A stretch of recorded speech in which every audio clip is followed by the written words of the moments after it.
It's my pleasure to introduce one of our Jeremiah Program standouts, Maia Jackson.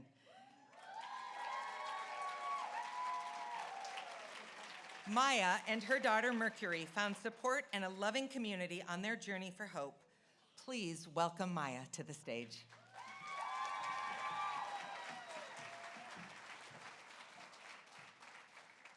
Hi, everyone. Thanks for being here tonight. I'm a Jeremiah Program mom. I live on campus. I'm a single mom to a 3-year-old, Mercury. I'm graduating from NDSU, who I'm sitting with tonight. I'm graduating in a few months, and then I'm going to Grand Forks to go to law school at the UND School of Law. Sometimes I still can't believe it. Maybe it's all the papers I have to still write. But 3 years ago when I became a mom, I thought that I would never be able to finish school. And law school was not even in my mind at all. But I'll tell you the story. So I always wanted to go to college, and I was fortunate enough to grow up in a family where that was possible for me. And it was kind of expected of me too. But life has a way of not turning out like we expect. And a combination of bad experiences and bad luck and bad decisions put me in a position that I never thought I'd be in. And it seemed like there was no way out. Like a lot of young people, I faced mental health challenges in college that were made worse by the pandemic. So the world was kind of shut down, and all of my courses were moved online. I changed my major so many times that I was taking 17 credits to try to keep up, and I was in a relationship that broke down, and I was placed on academic suspension and felt like a failure. And I did not cope with it in healthy ways. It was a really bad time. I hit rock bottom in 2021, by which time I'd left school. I wasn't able to cope with the academic or social demands, and the shame and self-destructiveness continued. I lost my job, and I was threatened with eviction. And my relationship with my family broke down at that time. I was working odd jobs and hanging out with the wrong crowd. I felt like I had no friends and no future. When I told my family that I was pregnant, my mom told me, "You will never finish school." And that was the last I heard from her for a while. They were in pain and disappointed and probably very afraid for me, just like anyone would be, like you would be, if someone you loved was in the position that I was in at that time. And she was right. Without the Jeremiah program, I never would have been able to finish school because of where I was at in my life. I made a lot of mistakes, but my daughter was not one of them. I was able to clean up my act because of my unborn daughter. She inspired me to get my stuff together. I had to pull myself out of the mess that I was in because I knew that she would depend on me. And I truly wanted to do better in my life, and that's kind of the push I needed. And I knew that getting my college degree, more than proving people wrong that had told me I couldn't do it, I knew it was the way to provide for her. And she was the inertia that I needed to feel ready to go back to school at NDSU. So I was readmitted. I wrote a fantastic essay, kind of made up for my bad GPA. And I started taking 6 credits a semester, which is half time, online, because I also was working full time. And eventually, taking care of a new baby. I wasn't getting much sleep, but I was determined to do it. My life started to turn around. One day at work, I was sitting on the floor of a 1-year-old daycare classroom, surrounded by resting babies. I felt called to become an attorney. It was nap time, and I was reading the North Dakota Century Code to understand how courts determine the child's best interests in custody laws. And as I was scrolling through the code and the fillable custody forms that are available, I recognized that a lot of people would not be able to understand the words on the page. And they would need someone to help interpret the words and apply it to their situation. And I was surprised that I found it engaging and interesting, and that I understood them. And that day, I became determined to become a lawyer. So after a few semesters, my hard work, thank you.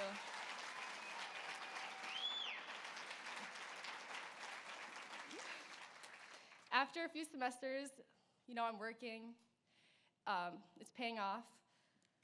To bring up a GPA as low as mine, and I'm not a math major, but you have to basically make 4.0s in order to make a dent at all. So that's what I was doing. And it was going well. And I was excited to track my progress with that. But then I learned something. There was no way for me to do half-time school online and work full-time and graduate. There was no way to do that. I had to attend certain classes in person during the day. However, I could not afford housing and childcare if I stopped working full-time. And childcare assistance is great, and it was critical for me to be able to work at all, but it meant that I had to be clocked in while my daughter was there. If I left, she had to leave too. And any hour I didn't work, counts against you. So there was no stepping out for in-person classes. So I was in a dead-end situation, and I love working with children, but I didn't have a degree in it, and I had this passion elsewhere. And so I found out about the Jeremiah program, and it changed what was possible for me, and it changed my future. So in a month, I'll be receiving my diploma and walking across a different stage alone, but very little about my journey was done alone. So without my daughter's teachers, can you guys stand up? These are people that work in the, hey, sir. The Jeremiah program, yeah. Woo! Without my daughter's teachers at the Child Development Center that's on campus. Without my coach, Meg. Woo! I see you. And Leticia, of course. And without the other moms, and the generous community support that provides the place to live. And even with the support, there's times you can't afford gas, you can't afford diapers, because you're in school. And it's a blessing to be in school, but those things help give you the things that you need to keep going. So my two guests here tonight are Justice Dawkin and Victoria Houston. They are each indispensable parts of my journey. So we began as coworkers at the daycare, right? As we got to know each other, they offered their support and their friendship, two things I really needed, then and now. They, along with other coworkers, filled their car with my things to help me move kind of last minute, and another coworker made room for us to stay temporarily. Justice drove my daughter and I to work every day for over a year because I didn't have a car. No, it's not done yet. Just wait.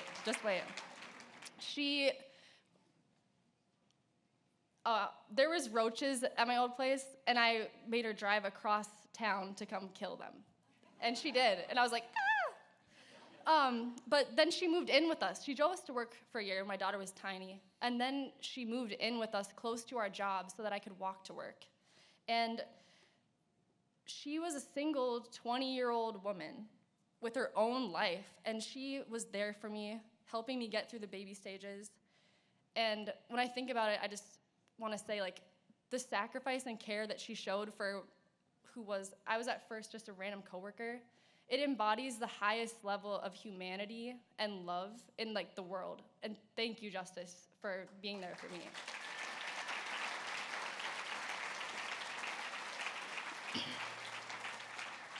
So, as I said, I knew I wanted to finish my degree, but there was no way to do that online, while working full-time.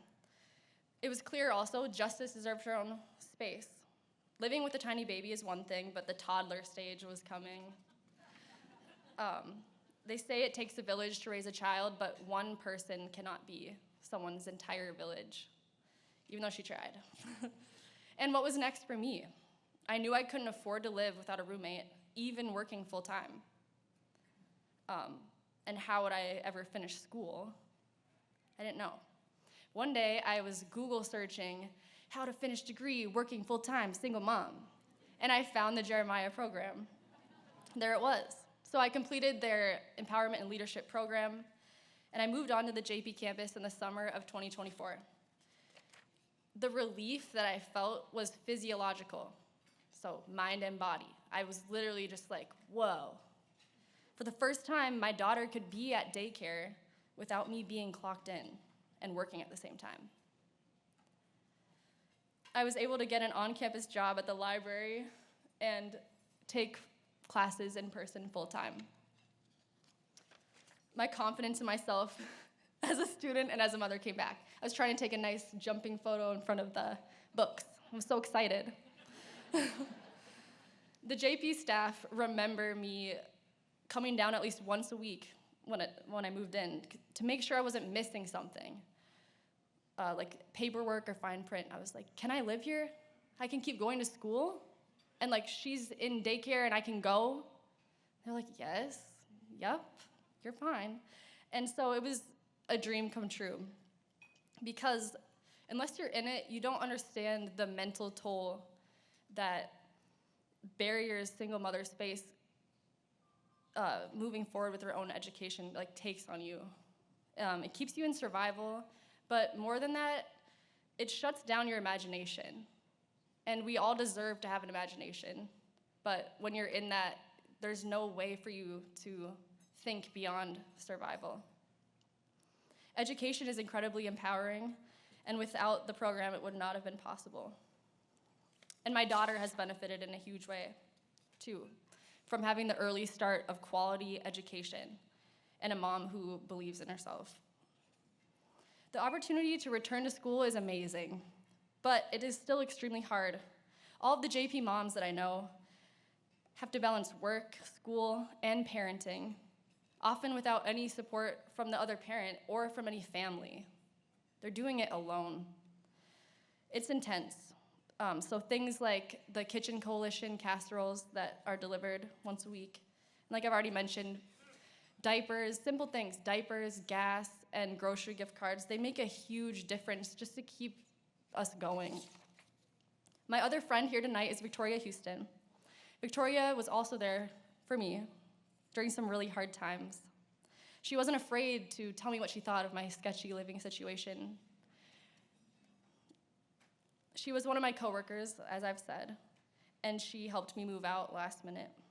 She's been the best auntie to my daughter, introducing her to watercolors or playing with her so I could take an exam in the other room.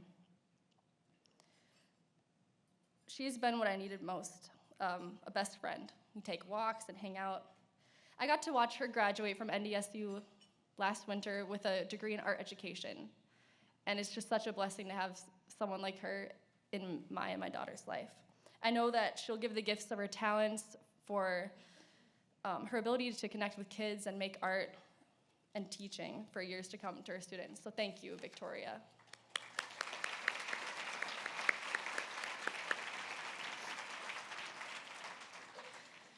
My story is uniquely mine. I often questioned whether this place was right for me or if I deserved to be there, because I did have the opportunity to attend college right out of high school. And I messed it up. But I remind myself that this is for my 3-year-old daughter. I have to be the change maker in her life, and I have to work twice as hard. And I always say I do this with the hope that I can put her in sports and she won't have to work during the school year. I want her to be able to focus on school and activities and not have to work just so that we can make it work. And I want to give her a chance to overcome the statistics. Single mother-headed households are about 5 more times than married households to live in poverty. And there's also negative consequences for the financial issues, mental health. things like that. But I think that these problems aren't attributed to being raised by a single mom. They're more a symptom of the hurdles that they have faced, the barriers that exist, that they have to face. Getting a college degree is proven to be the best bridge to opportunity for a single mother-headed households. This past spring, I was fortunate to attend the Jeremiah Program Summit in Boston. It was so empowering to see other single moms around the country who are also working their butts off to show our children, ourselves, and the world what we're capable of, if just given the chance. So my story is just one example of how the Jeremiah program is changing lives in our community. There's lots of different stories, but we can't do it without you. Your support goes directly to moms from the start, from the day that they move in. I remember when I moved in, I was overjoyed to get a broom, so I didn't have to steal Justice's. Plates, other things you don't necessarily think of, but those things are needed as someone moves in. And it gives you the hope that you can do this. You can stop working full-time and focus on growing beyond your current circumstance. So none of this is to say it's been easy. JP moms are extremely hardworking and determined because we have to be. Sometimes we are pushed to the breaking point. But the experience of being a JP mom has taught me that I can do hard things and that we still have so far to go as a society toward removing barriers to education and economic security for single mothers and their children. Thanks to all of you here tonight for your support of the Jeremiah program here in Fargo. You are making a huge difference. Thank you.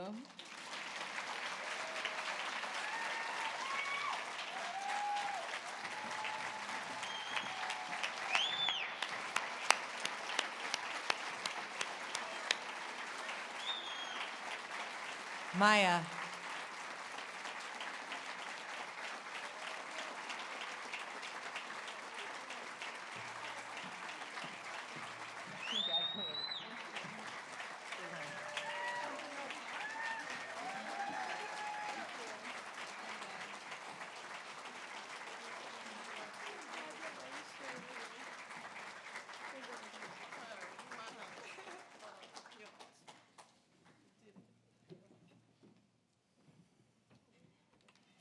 Well, okay.